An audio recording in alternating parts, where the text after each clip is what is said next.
মনে হলো এখানে সালমান শাহর আন্দোলন শুরু হয়ে গেল। টিকটকাররা প্রত্যেকটা মানুষ কপি কপি করে নিয়ে সব ছেড়ে দিয়েছে, সবাই বিচার চায়, কেউ কাঁদছে। আমি কিন্তু কাঁদছি না, আমার কান্না আসে না।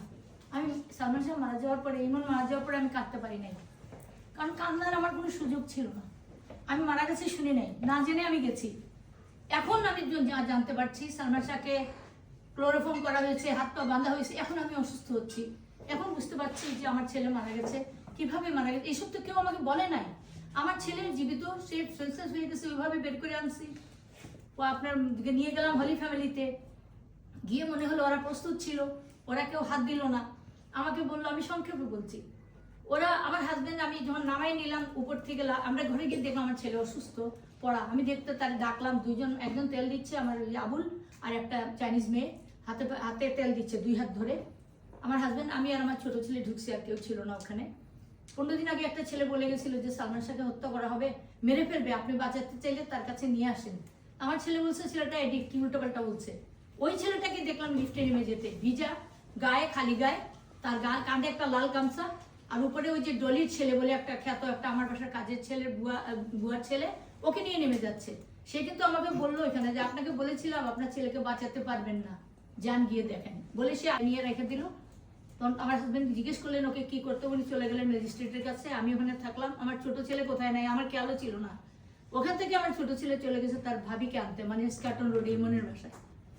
ওখানে গিয়ে সে উপরে গিয়ে দেখলো যে ওই রুবি টুবিয়ারা বসে গল্প করতেছে, সামিরা বসা সুন্দর ওয়েল ড্রেসে। ও ভিতরের একটা রুমে ঢুকে বসে, ভাবি এদিকে উঠে আসো। রুমে গেছে, পরে বলছে যে ভাবি আমার ভাই কি হয়েছে। তো কি হয়েছে জীবন বলে, আমি জানি না ভাই, আমি জানি না। বলে তুমি জানো না তো কে জানবে আমার ভাই কি হয়েছে। বললো আরেকটা ঘটনা আপনারা শুনছেন, রমেশ বলছে যে সালমান শাহকে শেষে প্রাণ ছিল, ওই সময় মারা হয়েছে। তারা বলা হয়েছে তাকে শেষ করে দাও, শেষ করা হয়েছে।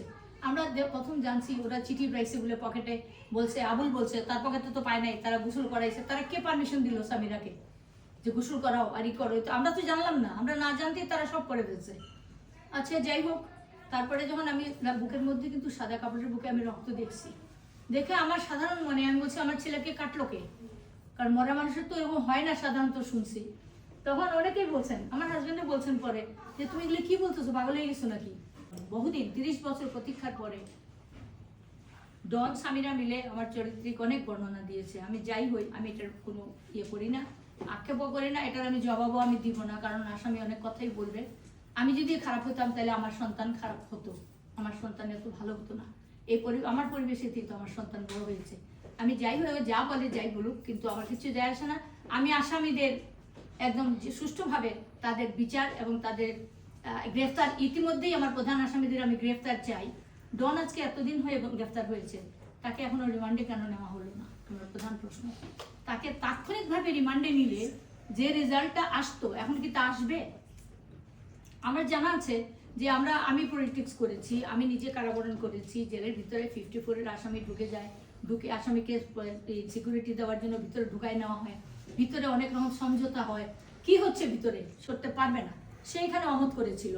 তারপরে আপনার শেরাটনে আবার একটা ঘটনার মধ্যে সামিরাকে দেখছে তার সাথে জড়াজড়ি অবস্থায়, সালমান শাহ থাপ্পড় মেরেছে, তখন আজিজ বলছে যে তোমারা ওয়াক্ত খতম হয়ে গিয়া, সবাই শুনছি, এটা পত্রিকায় আসছে, এটা আমি জানতাম না, আমি পত্রিকায় দেখেছি, জিজ্ঞেস করছি, পরে বলছে মা ওই মুহূর্তে যেটা দরকার ছিল, আমরা একজন স্বামী যা করে আমি তাই করছি। তা আমি আবার বলছিলাম যে এরা খারাপ মানুষ, এরা তো ভালো করবে না তোমার, তুমি সব কাজে যাও কেন। তখন বলছে তুমি আমাকে দোয়া করো, শুধু এইটুকুই বলছে। আরেকটা জিনিস এটা খণ্ডন করতেই হয়, স্বামীরা রটাই দিছে, এখনো বলে আমি খারাপ, তখন বলছে আমার ছেলে খারাপ। ডন এরা সবাই নিচের দিকে নেমে নিচ থেকে তারা গেছে, এবং রিজবির কাছে একটা সাইকেল ছিল, ও আগে দিয়েছিল কাজ করার জন্য, রিজবির ওই সাইকেলটা ওরা রেখে দিয়েছে, যার কারণে ও খুব কষ্ট করে বাড়িতে ভাঙা গেছে, ভাঙা গিয়ে দেখছে তার বোন আত্মহত্যা করতে চাইছে সালমান শাহর খবর পেয়ে। তখন সে এগুলা রিয়েলাইজ করছে যে আমি এটা কি করলাম বলে দিব। তখন ঢাকা আসার পর তার এরকম সাজায় আমার বাসায় পাঠাইছে। কিন্তু আমার আসামিরা বলতেছে আমি শিখাইছি রিজবিকে, আমি কোথা থেকে শিখাবো, আমার একটা ছেলে মারা গেছে, আমার স্বামী কোর্ট কেস চালাচ্ছে, এর কোনো মা এটা করতে পারে না। এগুলো অবান্তর কথাগুলি বাদ দিয়ে এখন ডন ধরা পড়েছে, ডন বলতে পারবে, এবং যাতে যেভাবে বলাইতে হয় সেইভাবে বলাইতে হবে যে একটা মার্ডারের কিভাবে খুন করেছে, কিভাবে। আমি আশাহত হয়েছে, আমি এখনো আমি আল্লাহর উপর ভরসা করে, আল্লাহর উপর বিশ্বাস রাখি এবং সরকারের উপর বিশ্বাস আছে। এবং বিশ্বাসটা দৃঢ় হয়েছে এই জন্য যে এই আমলেই আমার মামলাটা হত্যা মামলা হতে পেরেছে এবং এই মামলা এই সময়েই আমার একজন আসামি গ্রেফতার হয়েছে। সুতরাং আমার হয়তো দেরি হচ্ছে, কিন্তু আমি আশাবাদী এটা আমি বিচার পাবো। আমার ছেলে একজন 43 জন। সালমান শাহ যদি আগে মারা গেছে ঘোষণা করা হয় এবং রমেশের কথা অনুযায়ী সেকেন্ড টাইম যদি আবার তার জান প্রাণ ছিল তারপরে যদি তাকে কেটে মারা হয়, তাহলে একটা মানুষকে 2 বার মারা হয়েছে, এখানে 2টা মার্ডার মামলা হয়। আমি এগুলি যারা করছেন তারা সবাই সালমান শাহর ভক্ত, অতিরিক্ত ভক্ত। প্লিজ আমি হাত জোর করে বলছি, আমি চাই না সামিরাকে গালি দেওয়া হোক, সামিরাকে উলঙ্গ কথা বলা হোক, আমি বলতে চাই না।